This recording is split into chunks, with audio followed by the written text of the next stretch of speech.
Hi guys, it's me. It's light out today, so we're starting outside a little bit. This is part of my front yard. This is part of our garden. You can see some corn tassels there. Maybe some tomatoes, although my tomato plants got attacked by bugs. Way off in the distance is this little white dot. Those are some sheep and my dog. The kids just put the chickens away, but if you look right over there, you'll see Lucy feeding a baby lamb. And Felix is helping her. Oh. Okay. Here, look out. No, you stay up here. Okay, so I'm bringing you over here so you can see these baby lambs. Felix and their mom got sick and died, unfortunately, after she had these two baby lambs. So, here they are. This is Mary. Say hello, Mary. And that's Maxine. Say hello, Maxine. They're twins. Yep, twin sisters. Damn. Well, there you go. Okay, guys, finish up and clean up. I'm going to go start a story for them. You can... Okay. Lydia, did you say hi to the lambs? Did you say hi to the lambs? Okay, you look over there. Lucy's feeding them with a bottle. Okay. Okay. All right, children, well, I hope you guys are doing okay. Adelaide, your budding career as a writer, I guess. We missed the Homeschool Kids newsletter. I guess you didn't do that this year. I wonder if you'll bring it back. My kids always enjoyed it. Willa, you're quite a big sister now. You've got four little, you've got three little siblings of your own. Once upon a time, you were the baby, but not anymore. The jumbo book's not. Oliver, you also went from being the baby of the family and the only boy to now being the oldest of three boys. That's a real distinction. Oops, I just closed the door. Come on, Lydia, it's story time. Okay, so everybody's coming in.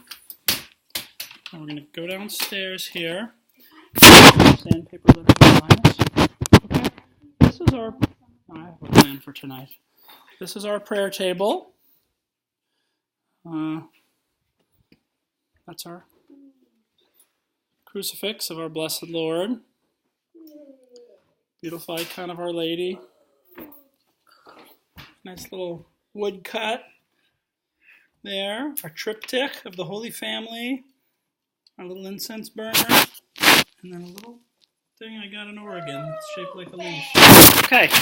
Come on, children. We're going downstairs. Well, we just had the first week of school here. You know, I work at this school for other little children.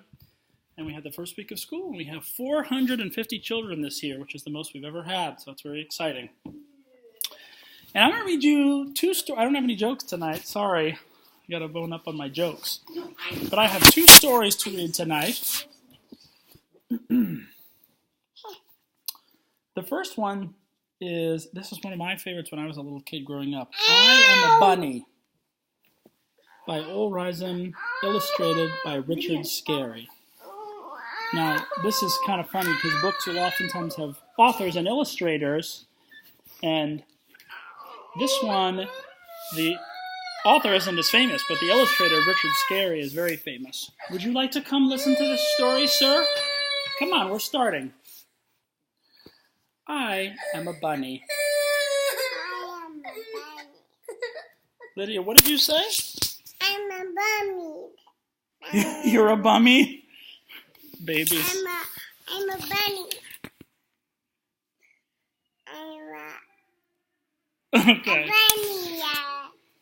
Okay. I am a bunny. I'm a bunny. No, you come sit over here so you can see. I've got to hold this thing up. So, no, you come sit here. Come here, baby doll. You come sit here by Linus. I am a bunny. No, scoot down.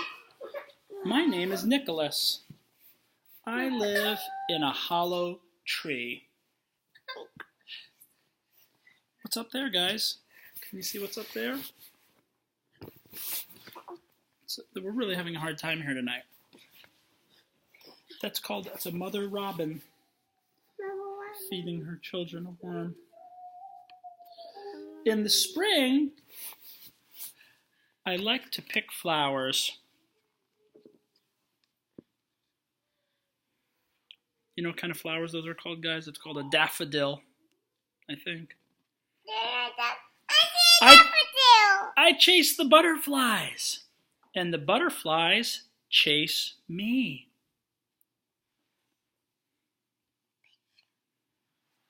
Beautiful colors. In the summer, I like to lie in the sun and watch the birds.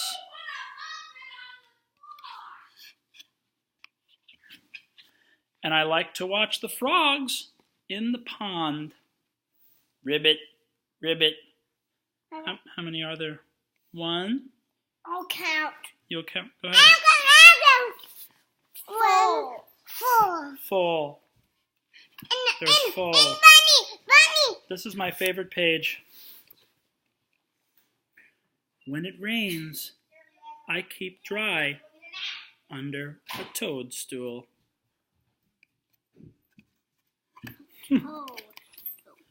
I blow the dandelion seeds into the air. In the fall, I like to watch the leaves falling from the trees. Oh, golly. Look at all those beautiful colors. What kind of leaves do you see? Do you recognize some of those, children? My tree people aren't here. Oak. See some oak in there, some maple. Maple and oak. Sycamore, maybe. Poison ivy, maybe. I watch the animals getting ready for the winter. What's that looking out there? Raccoon. Yeah, raccoon. What's that squirrel saving up for the winter? Acorns. Another one. Yeah. When winter comes, I watch the snow falling from the sky. Then I curl up in my hollow tree and dream about spring. The end. That was I'm a Bunny. Beautiful story. Great meditation on nature and God's creation and all of the beautiful order in it. It's an amazing thing. I bet your mom has talked to you about this. She knows a lot about it. You know, when you look around and look at all the miracles, the stars, the clouds, the sky, all the animals, the plants, how they all work together, and how all of these creatures interact with each other and sustain life, it's such a sign of God's holy wisdom. He's a great author who has given life to the cosmos. There's a beautiful prayer you can say. This is a very easy prayer to say. I'm sorry, we're having a little bit of trouble over here. Okay, can we make room for each other? One of the things when you have a big family is you all have to learn to sit on the couch in a nice way and make room for other people. There's a beautiful little prayer you can say. When you're walking around outside, you can just look around at all the things you see and remember how they all reflect God's greatness. And you can say something like this. You can say, clouds and sky, bless the Lord. Flowers and trees, bless the Lord. Lambs and sheep, bless the Lord. Chickens and chicks, bless the Lord. Rain, ice and snow, bless the Lord. All those things have their place, and they're all God's beautiful gifts. So that's a nice little prayer you can say. I have another wonderful book that I'd like to share with you. Guys, you ready for our next story? Do you remember when I read this one to you before? Mufaro's Beautiful Daughters. An African folktale retold by John Steptoe. This is a Caldecott honor book. Do you see this little medallion right here? That means it's a Caldecott winner. It's a great honor that's given to the best children's books every single year. Okay, so you're going to need to move because you're forcing yourself into her seat. So try to find a seat next to her. There you go. Okay.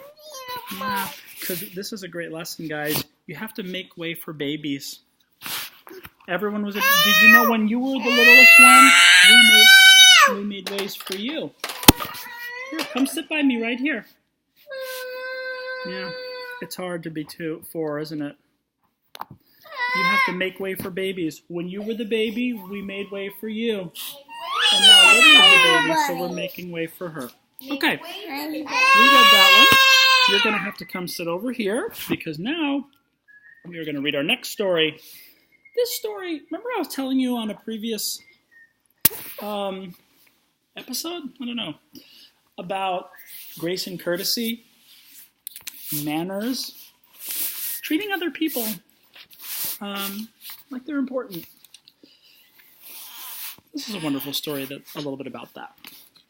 Okay. All right, everybody. Mr. Felix, come around to the other side so you can see the pictures while I hold them up. Well, I'm going to have a drink of tea. Excuse me. I can see pictures that are like...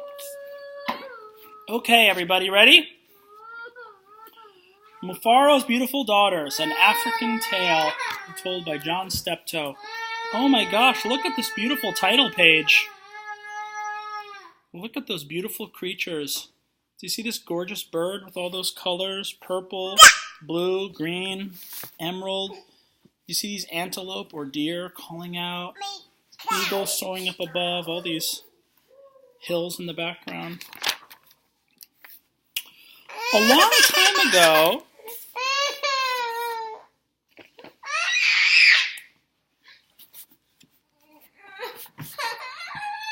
time ago, in a certain place in Africa. Okay, we're going to read the story now, so I need you to come sit quietly. Lucy.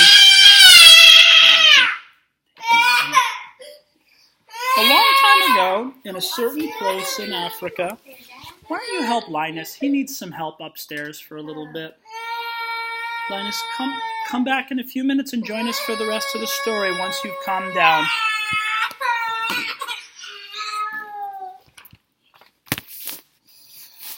A long time ago, in a certain place in Africa, a small village lay across a river and a half a day's journey from a city where a great king lived. A man named Mufaro lived in this village with his 2 daughters. They were called Manyara and Nyasha. Everyone agreed that Manyara and Nyasha was very beautiful. What are they doing? Walking. Yeah. Manyara was almost always in a bad temper. She teased her sister whenever their father's back was turned. She had been heard to say, "Someday, Nyasha, I will be a queen, and you will be a servant in my household." "If that should come to pass," responded Nyasha, "I will be pleased to serve you. But why do you say such things? You are clever and strong and beautiful. Why are you so unhappy?"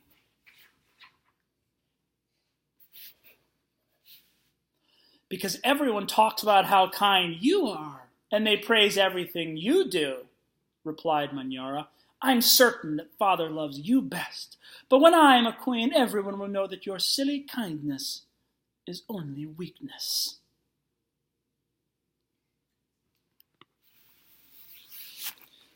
Did you notice how Nyasha described her sister, Manyara? She said she was clever and strong and beautiful. What more could you want to be happy, right? And loved by her sister. And yet she's unhappy. Okay, let's see what happens next.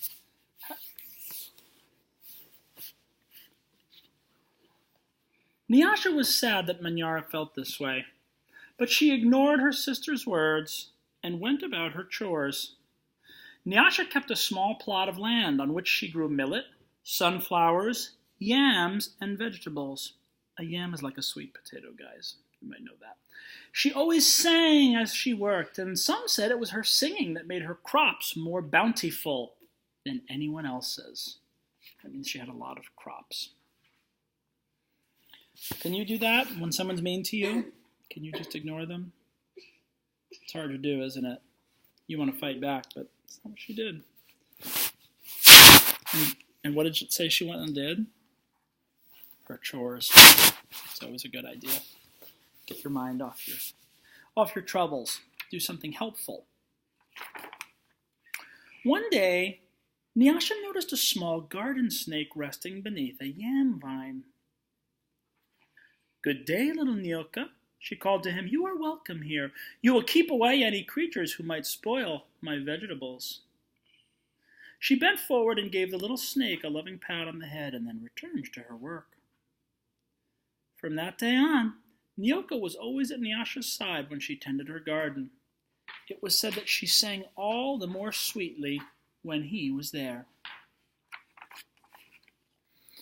Mufaro knew nothing of how Manyara treated Nyasha. Nyasha was too considerate of her father's feelings to complain, and Manyara was always careful to behave herself when Mufaro was around. Isn't that interesting?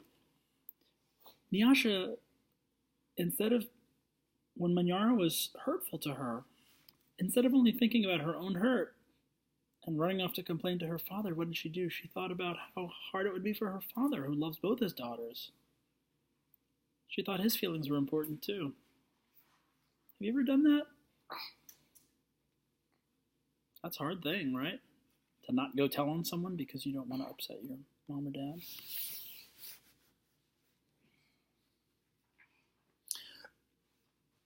Manyara was always careful to behave herself when Mufaro was around. Early one morning, a messenger arrived from the city. The great king wanted a wife.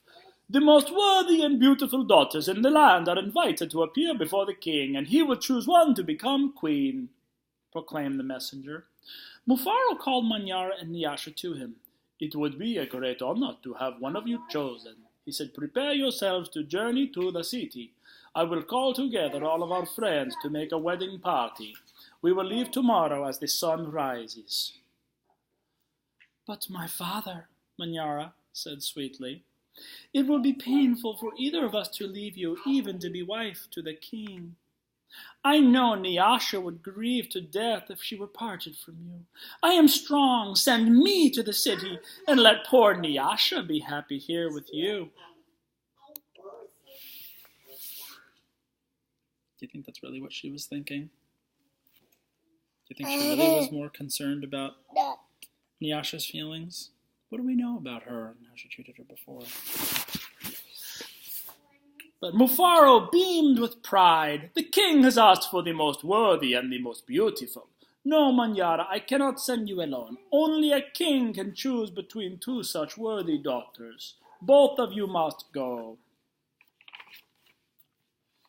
That night, when everyone was asleep, Manyara stole quietly out of the village. She had never been in the forest at night before. She was frightened. But her greed to be the first to appear before the king drove her on. In her hurry, she almost stumbled over a small boy who suddenly appeared.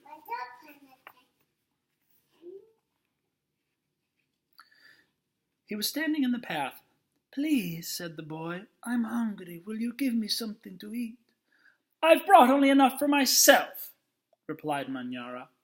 "But please," said the boy, "I am so very hungry." "Out of my way, boy! Tomorrow I will become your queen. How dare you stand in my path?" Yikes. Well, she's rude. Whew.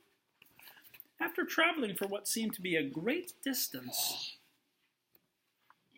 Manyara came to a small clearing.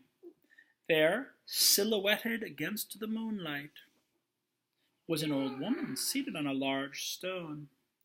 The old woman spoke. "I will give you some advice, Manyara. Soon after you pass the place where two paths cross, you will see a grove of trees. They will laugh at you, but you must not laugh in return. Later you'll see a man with a head under his arm. You must be polite to him. How do you know my name, and how dare you advise your future queen? Stand aside, you ugly old woman, scolded Manyara, and then rushed on her way without looking back. Yikes. Just as the old woman had foretold, Manyara came to a grove of trees, and they did indeed seem to be laughing at her. I must be calm, thought Manyara. I will not be frightened.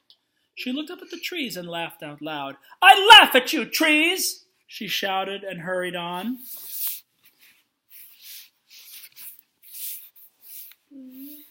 It was not yet... Oh, hold on.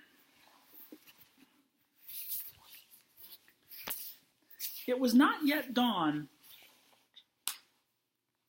when Manyara heard the sound of rushing water. The river must be up ahead, she thought. The great city is just on the other side. But there on the rise she saw a man with his head tucked under his arm. Manyara ran past him without speaking. A queen acknowledges only those who please her, she said to herself. I will be queen! I will be queen! She chanted as she hurried on towards the city. Nyasha awoke at the first light of dawn. Oh, hold on, guys. Hold on. I have to adjust the seating here.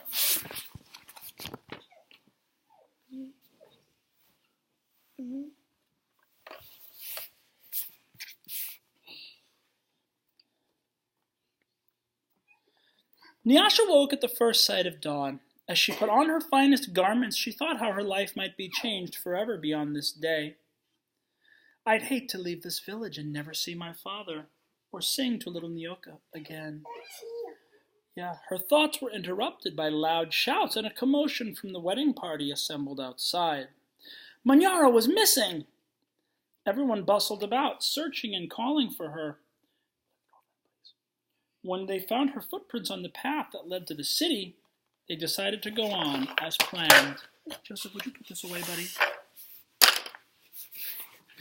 As the wedding party moved through the forest, brightly plumed birds darted about in the cool green shadows beneath the trees.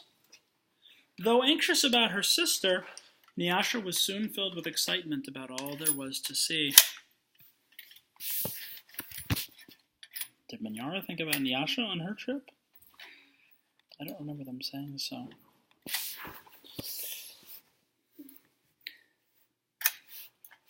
Did she think about anyone in her family when she rushed out there to try to be the first one? Did she think about how they'd feel when they woke up and she was gone? They were deep in the forest when she saw the small boy standing by the side of the path.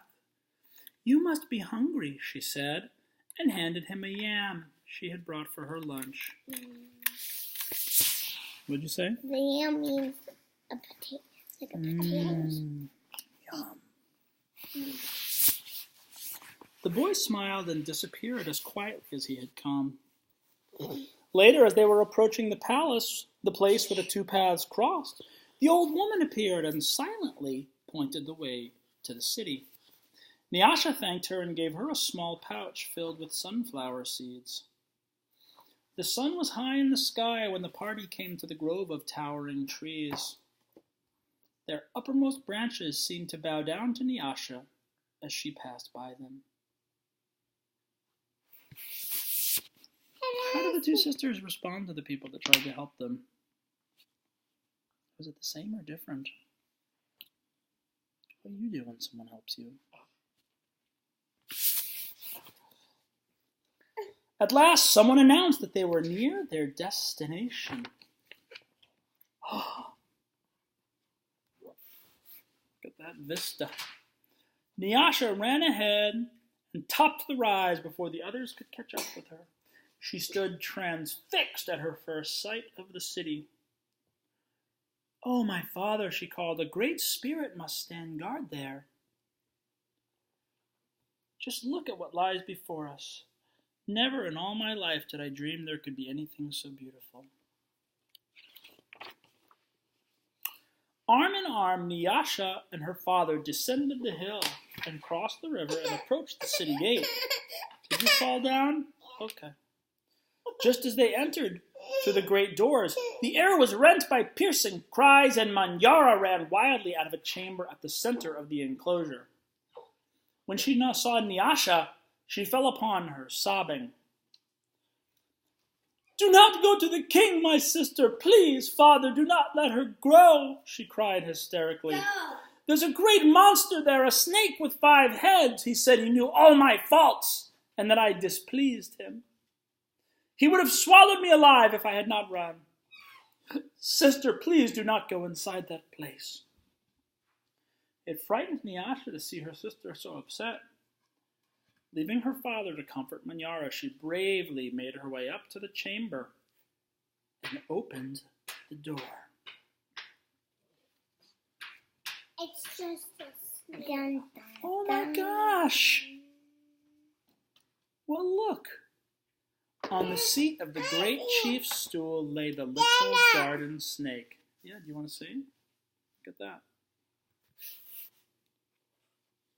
Nyasha laughed with relief and joy. Oh, no, here, come sit with Felix. Come sit in Felix's lap so that these children, we're almost done. Nyasha laughed with relief and joy. "My little friend," she exclaimed, "it is such a pleasure to see you. But why are you here?" "I am the king," Nyoka replied. And there before Nyasha's eyes, the garden snake changed shape.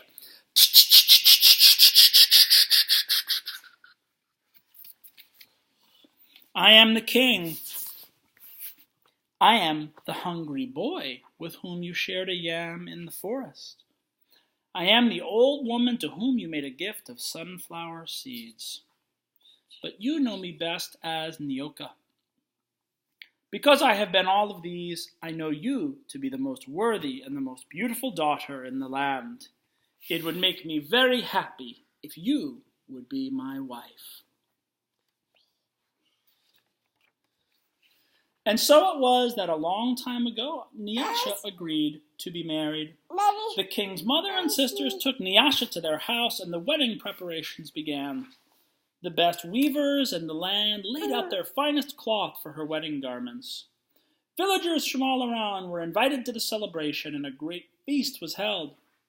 Nyasha prepared the bread for the wedding feast from millet that had been brought from her village. Mufaro proclaimed to all who would hear him that he was the happiest father in all the land, for he was blessed with 2 beautiful and worthy daughters, Nyasha, the queen, and Manyara, a servant in the queen's household.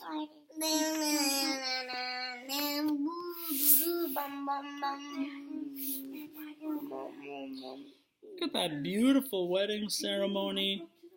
Look at those gorgeous garments she's wearing. The music they're playing. If you look closely, you'll see the people parading in the street. And then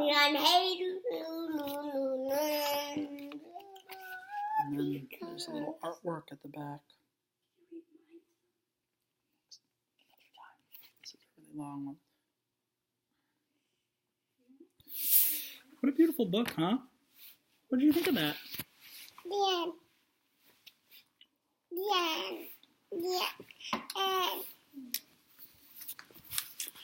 Think about how those sisters treated other people. Think about Manyara and, how she treated people differently, whether they were watching or not, whether her father was watching. And think about Nyasha and how she treated everyone. And, in the Holy Bible, our Lord says, what you do to the least of my brothers and sisters, you do to me. Don't do that. Scratch the lid. So that's another king who takes many forms, and when we meet him, he'll wonder how we treated the least of his brothers and sisters. Here's one other interesting thing to think about with that story. Who was happy? Well, Manyara seemed like she should have been happy, right? Clever, strong, beautiful, but even with all those things, she wasn't happy. Nyasha was happy, right? But here's the really interesting thing. When was she happy? Was she only happy after she became the queen? When was she happy? When she sang in her gut, when she walked in her garden. She walked and stuff. Yeah. You know, that's what virtue is like. We're happy not just because of the things we get in life, but because of what we do and who we are and the kind of person that we are. Your life is like a work of art, and everything you do is like a stroke of the chisel carving a statue, or the stroke of the paintbrush as you paint a portrait. Everything you do makes you who you are. It makes habits and it makes your character. And so maybe tomorrow you can ask yourself, when you're with your brothers and sisters, are you being a Manyara or are you being a Manyasha? All right, children. Well, I love you, and I hope you enjoyed these stories, and I will look forward to joining you next time. I feel like I need like a snappy sign-off for these messages. I'll have to think. You can let me know if you have any ideas for what my sign-off should be. Oh, I have a great idea, guys. There's a song we could sing for the end. It's such a good feeling to know you're alive. It's such a happy feeling growing inside. And then you wake up ready to say, I think I'll make a snappy new day. It's such a good feeling, a really good feeling. A feeling you know that I'll be back when the day is new. And I'll have more ideas for you. And you'll have things you'll want to talk about. I will too.